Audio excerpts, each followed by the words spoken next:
I was definitely taken aback, but I glanced around to gauge everyone else's reactions. Leon and Luminas appeared just as pale as I did. However, instead of being angered by Guy's actions, it felt as if they were desperate to understand what had taken place right in front of their eyes. The others were out of the question. They evidently didn't even notice the movement of the swords, so they couldn't have possibly recognized the dire situation. If anything, Diablo was the only one who looked remotely surprised. Maybe he had some idea of what had just occurred. I'd ask him about that later, but first, I had to stop Guy and Chloe. With an expression that read, "It's my turn," Chloe began attacking Guy. They were amicable enough when they exchanged greetings, so why is this happening? They crossed swords several times. It felt like I was watching a stop-motion animation. The continuity to the flow of their sword exchanges was non-existent, or so it seemed. This was bad. I couldn't fully follow everything, so this was all based on conjecture. Stop. I forced my body in between Chloe and Guy. It was a risky gamble trying to predict where they'd pop up next, but it thankfully worked.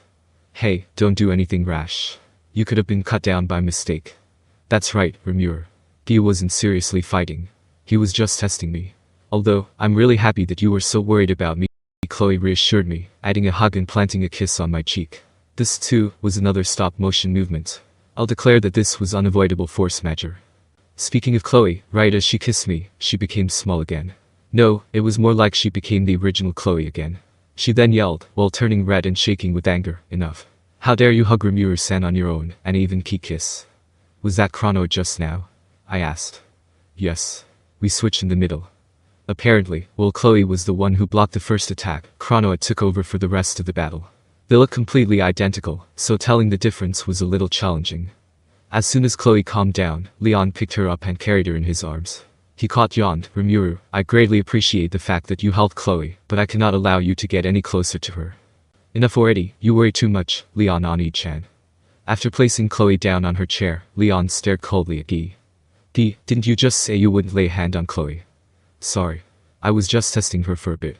Obviously, I had no intention of killing her." "Even if that's the case, you shouldn't joke around with that level of strength, regardless of whether or not you had murderous intent." Leon was fairly angry and refused to back down against Guy, given his long-winded complaint. It was Chloe herself that intervened between the two, desperately explaining that Guy had no intention of hurting her, and that she wanted to test Guy's strength as well. Consequently, Chronos seemed to have gone on a slight rampage, so it wasn't entirely Guy's fault. Perhaps Chrono wanted a glimpse of how strong Guy, the cause of her death in the future, was. The current situation was entirely different from the future that Chrono experienced. She possessed a new power that she never had before. If my memory serves me correctly, I believe it was the ultimate skill Spacetime King Yog-Sothoth. Chrono was rather interested to see if that power would work on Guy. One possibility has emerged. Assuming that the individual Chloe Albert can use the power of the unique skill time travel, which has been integrated into ultimate skill Yog-Sothoth to control time, analyze and assess will always fail, since it is impossible to observe phenomena that are not on the same time axis. Is that so? The true nature of the power that Chloe acquired was the ability to stop time, or something to that effect.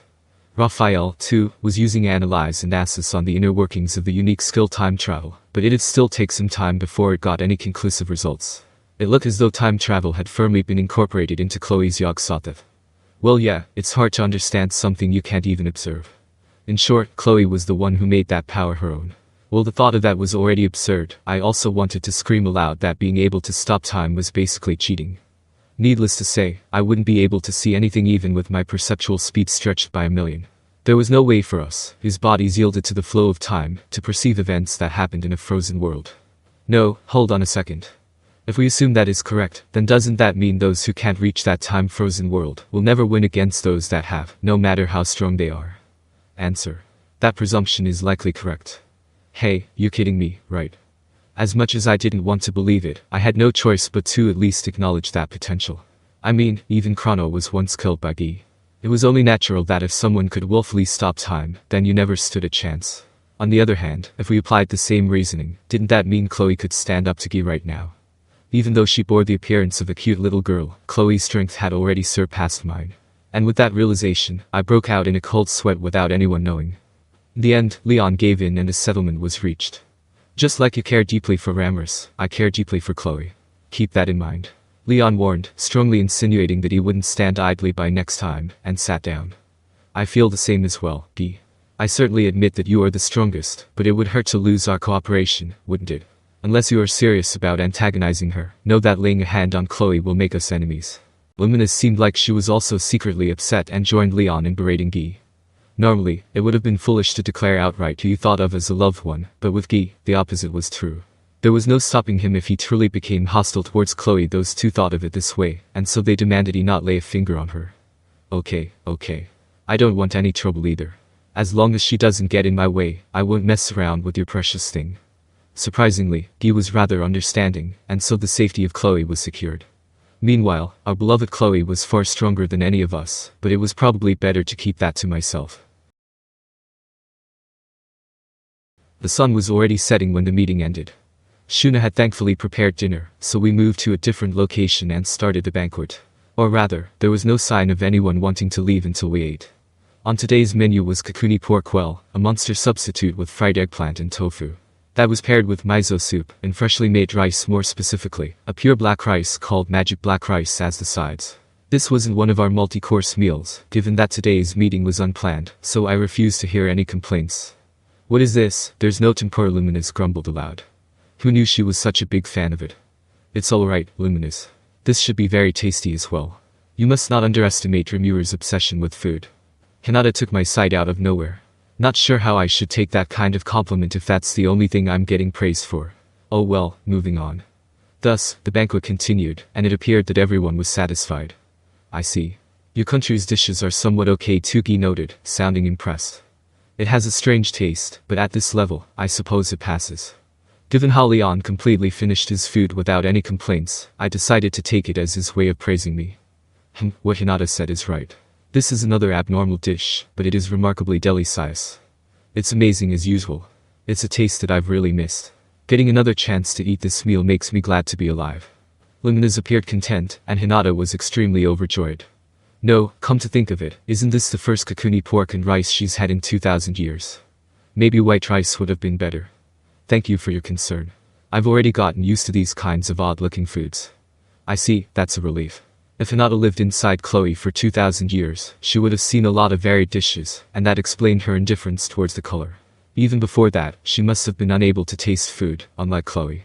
Perhaps it was because she could only get visual information, but the simple fact that she could finally taste what she ate was enough to make her emotional. When I imagined Hinata's situation this way, it made sense for her to be so thoroughly impressed. In the end, the banquet concluded with favorable feedback. The demon lords quickly prepared to leave as soon as they were done eating. While it would have been nice for them to stay a bit, since they already finished their business here, they had no plans to prolong their visit. Chloe, if you don't like it here, don't hesitate to call me. I will come get you right away, Leon said sourly, seemingly refusing to give up. There was a major dispute on the topic of who would take care of Chloe. My friends are here, and I like the place where Rimuru-san is. Although we all respected Chloe's decision, I had my doubts that Leon would so readily accept it. After all, Leon hadn't even tried to hide his clinginess with Chloe. Despite my reservations about the methods he chose, ultimately, his desire to protect Chloe was genuine. And Leon's feelings were clearly conveyed to her as well. Ani-chan. I was very happy to know that you were concerned for me. But you don't have to worry like that. Because I am not a little kid anymore. Chloe said as she hugged him. Leon gave a gentle smile and patted Chloe's head. They were childhood friends who grew up together like siblings, but Leon sincerely cared about Chloe. She finally let go of him and changed to her adult form. See? If I borrow Chrono's power, I can change back to my grown-up form, so Ani-chan doesn't have to worry about me anymore. Chloe beamed happily, as if she were trying to reassure Leon. That smile had devastating power. It was, how should I put it, enchanting. It was an ephemeral smile, yet at the same time, made me feel her strength of heart, a smile filled with charm.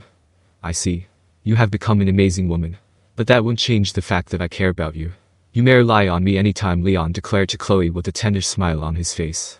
As one would expect from Mr. Handsome Leon, it was an exceptionally mature-looking move, befitting of an adult. I can only hope to imitate something like that, I thought to myself from the sidelines, but then, Leon suddenly turned around and stared at me coldly. The difference was quite drastic. Really drastic. Chloe said that she became an adult. Don't tell me you. No. I'm asexual, so there's no way that can happen. He was even making terrible assumptions. When he faced me, that previous sense of handsome maturity had all but disappeared. I desperately tried to plead my case, and I thought he understood after Chloe noticed the topic of our conversation and got angry, but apparently, it was superficial. I believe you are already well aware of this, Leon whispered to me as he left, but never do anything that would expose Chloe to danger. Although I did think that he was being overprotective, Leon had used every tool at his disposal to look for Chloe, who got swept up in the world transfer along with him, so it wasn't as though I couldn't understand his worry, either. On the bright side, he also returned home quietly. I promised to bring Chloe for a visit next time, and thanks to her, we might be able to establish diplomatic relations with El Dorado, which Demon Lord Leon ruled over. It was a bit annoying since he felt like a brother-in-law, but I had to live with it. Well, I suppose you have settled down where you are comfortable. Chloe, you are an important friend to me. I'm here for you if you ever need anything, so don't hesitate to ask me for help. Please take care of yourself. Just like Leon, Luminas also fretted over Chloe. As for her, she felt like a sister-in-law, but obviously, I didn't dare say that out loud. It was best to let sleeping dogs lie. Luminas said her goodbyes and departed with her entourage. Since Anata was also gone, the only person that remained was Guy. When I turned my head to see if he would leave, I saw Diablo still glued to his side. He began to speak. Now then, shall we continue what I wasn't able to finish a while ago? No, I've heard enough of that already, so it's quite alright, Guy reassured. Kufufufu, there is no need to be shy. Stop giving me weird invitations. What the heck are you doing, Diablo? Tisk, then I have no other choice. Let's change the subject to the topic you wanted to hear about, the task Testarossa and the other girls took, and anecdotes about Rimuru-sama. Just how much does this guy want to talk? I looked at him in dismay, and Guy appeared to feel the same way. No, you guys seem extremely busy right now, so I'll come by again when things settle down. Guy urgently declined and quickly ran away. I was strangely impressed by the fact that even Guy had times where he was taken aback. After witnessing such an unexpected side of him, it made me think he wasn't the unreasonable type. I still couldn't afford to be careless around him, but maybe I didn't have to worry as much as I thought. Since he accepted that Chloe was a hero, I guess we could tentatively declare that all the big problems have been dealt with.